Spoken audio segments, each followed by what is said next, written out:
The sea does not like to give up its secrets. It holds them in crushing darkness, in silent, pressure-filled tombs, far from the prying eyes of the sun. For every mystery we solve upon the land, the ocean keeps 1,000 more, locked away in its vast, indifferent heart. Some of these secrets are old, crusted with the barnacles of centuries. Others are more recent, their wounds still fresh in the memories of those left behind. But there is one secret, one vanishing act so complete, so baffling, and so utterly terrifying that it stands alone in the annals of maritime history. This is not the story of the Mary Celeste. That is a ghost story for children.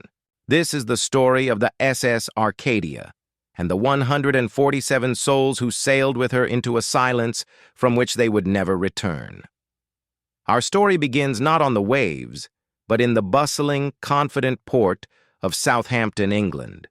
The date is October the 12th, 1927. The world is, for a moment, at peace. The Great War is a fading nightmare. The Great Depression a specter not yet visible on the horizon. It is the age of the great ocean liners, leviathans of steel and steam, that stitch the continents together. Among them is the SS Arcadia, a handsome vessel of 10,000 tons. She is not the largest nor the most luxurious, but she is known for her reliability, a steady workhorse of the Atlantic run. Her command is given to Captain Edward Jonathan Thorne, a man of 57 years, with a beard like a bank of sea fog and eyes that have squinted at 100 horizons. He is a reserved man, taciturn, but respected, a man who knows his ship and his ocean. On this crisp autumn morning, the Arcadia is preparing for her westbound crossing to New York. Her holds are filled with manufactured goods, mail, and a peculiar, last-minute addition, 27 sealed wooden crates, consigned to a private research foundation in Massachusetts. They are marked with a symbol that few stevedores would recognize, a triangle encompassing a single, unblinking eye. The paperwork lists their contents as archival meteorological equipment. They are heavy, and they are loaded under the supervision of 3 men who are not like the other port officials. They wear dark, well-cut suits despite the grime of the docks, and they speak to no one. Their presence is an oil slick on the water of the morning's routine. The passengers begin to stream up the gangway. There is the usual cross-section of life. Wealthy American tourists returning from European holidays, wide-eyed immigrants hoping for a new beginning, businessmen, students, a handful of families. Among them, however, are faces that would later be noted in the official and heavily redacted inquiry dossiers. There is Dr. Alistair Finch, a noted and somewhat controversial anthropologist from Cambridge, traveling with his wife, Eleanor, and their 2 children, Thomas, aged 10, and Lily, aged 7. Dr. Finch's field notes recovered from his university office suggest he was pursuing research into isolated cultural eschatologies, the death myths of forgotten cultures. His journal mentioned a specific obsessive interest in the folklore of the North Atlantic, tales of places that were not on any map. There is Miss Genevieve Beaufort, a French silent film star of some renown, traveling under an assumed name. She is fleeing a scandal in Paris, her face hidden behind a veil, her manner nervous, as if expecting to be recognized at any moment. And there is the Reverend Silas Ambrose, a missionary returning from a decade in the remote villages of Greenland. He is a gaunt, severe man whose eyes burn with a fervor that makes other passengers uneasy. He keeps to himself, his lips constantly moving in silent prayer, his hands clutching a Bible that looks ancient, its cover stained dark with something more than age. The last passenger to board is a man named Klaus Richter, a German national, an engineer by trade. His papers are in order, but there is a tension in him, a watchfulness. He does not look like a man going on a journey, he looks like a man running from one. At precisely 11:45 a.m., the lines are cast off. The Arcadia's horn blasts a deep, mournful note that echoes across the Solent.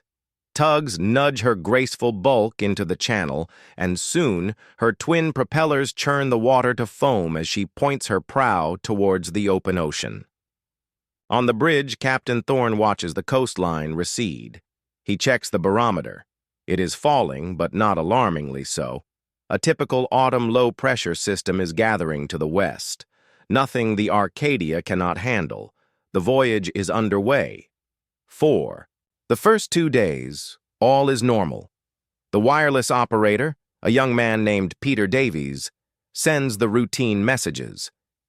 SS Arcadia, position 49° N, 12° 33W.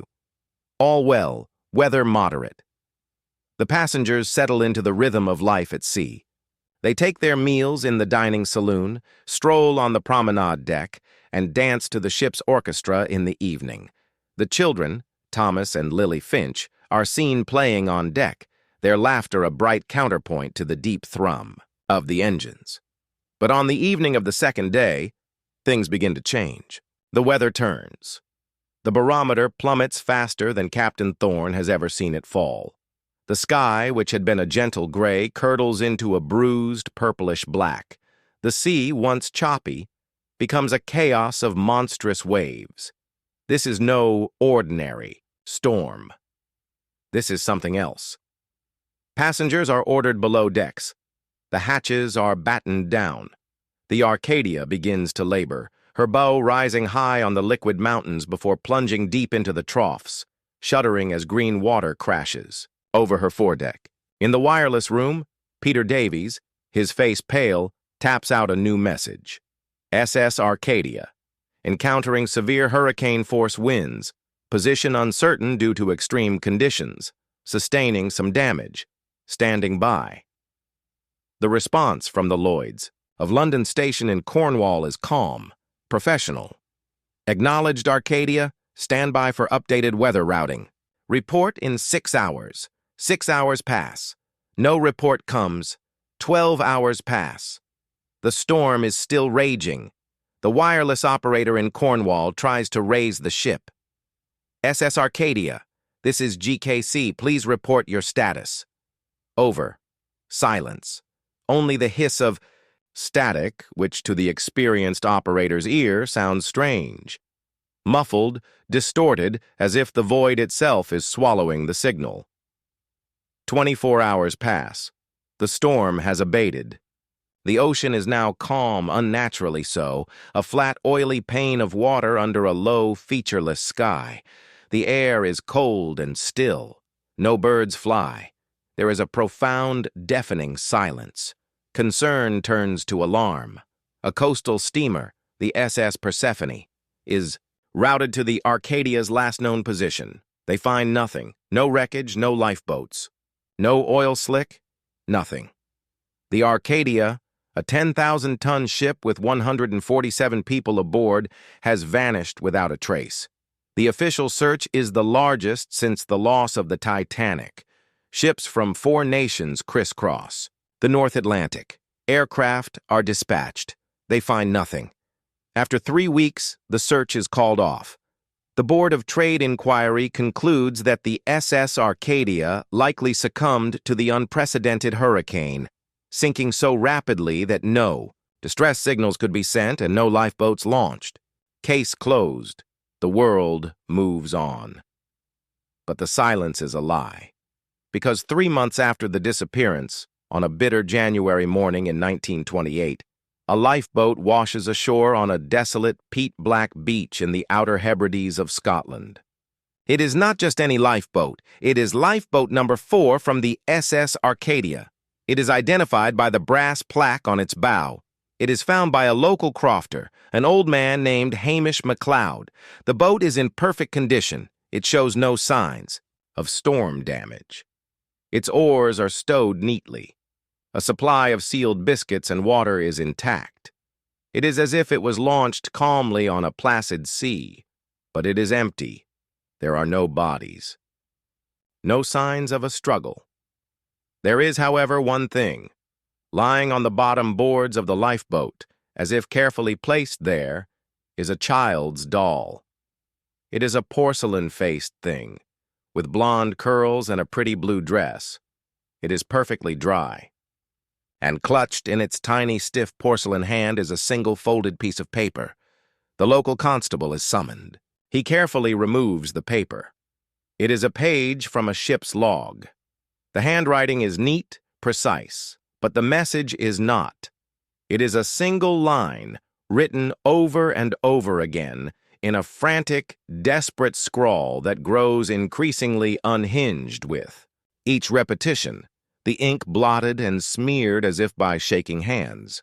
It is not the storm. It is not the storm. It is not a storm. It is not a storm. It is not the storm. It is in the wires. It is in the wires. It is in the wires. It is in the wires.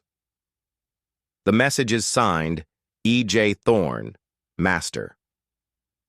The discovery sends a shockwave through the Admiralty and the secretive circles of Whitehall. The case is immediately reclassified, removed from the public record, and placed under the jurisdiction of a shadowy department within the Home Office known only as the Containment Bureau. Their agents, men in dark coats and expressionless faces, descend upon the Hebridean village. They take the lifeboat. They take the doll. They take the log page. They interview Hamish MacLeod and the constable. They are persuasive. The official story becomes that a derelict lifeboat from an unknown source washed ashore and was mistaken for that of the Arcadia. The matter is dropped. The world is none the wiser. But one man refuses to let it go. His name is Arthur Pendleton. He is a junior clerk at the Board of Trade, a meticulous, quiet man who had processed the initial paperwork for the Arcadia's voyage. He had seen the manifest. He had seen the crates with the strange symbol. He had seen the passenger list with names like Finch and Ambrose. The official explanation does not satisfy him. The lifeboat was from the Arcadia. He knew it. And Captain Thorne's final message was a warning, not a testament to madness. Using his modest position, Pendleton begins a quiet, desperate investigation of his own. He risks his career, his freedom, his very life, poring over restricted files, cross-referencing documents, looking for a thread to pull. He discovers that the private research foundation that owned the mysterious crates has no address, no listed directors. It is a ghost. He finds that Dr. Finch's research was partially funded by the same obscure foundation. He uncovers a forgotten report from a Danish trawler that was fishing near the Arcadia's last estimated position. The captain's log spoke of seeing a strange greenish luminescence beneath the waves during the storm, a light that moved with purpose, like a great eye opening and closing. Pendleton's investigation leads him to a forgotten asylum on the moors of Devon, where a single surviving wireless operator from a ship that vanished near the same area in 1911 is kept. The man is catatonic, rocking back and forth, but he has one lucid phrase he repeats endlessly. The song in the static. The beautiful, terrible song. The threads begin to weave together into a tapestry of horror. Pendleton, now terrified, but unable to stop, tracks down the sole surviving member of the Arcadia's shore crew, a stevedore named Bill Crooks, who had been crippled in a dock accident a year after the disappearance. Crooks is dying, his lungs ravaged by years of coal dust. In a rattling, gasping whisper, he tells Pendleton what he saw the night the crates were loaded. He saw one of them crack open. Inside, nestled in packing straw, was not meteorological equipment, but something that looked like a large, intricate horn, carved from a single piece of black basalt, covered in spiraling patterns that hurt the eyes to look at. And from the crack, he heard a sound, a faint, low hum that made his teeth ache and filled his mind with visions of drowning cities and dead stars. Pendleton's final breakthrough comes from a stolen file, a personnel report on the Reverend Silas Ambrose. Ambrose was not just a missionary. He was an exorcist, a specialist in the Vatican's most secretive orders, tasked with investigating phenomena that the Church could not explain.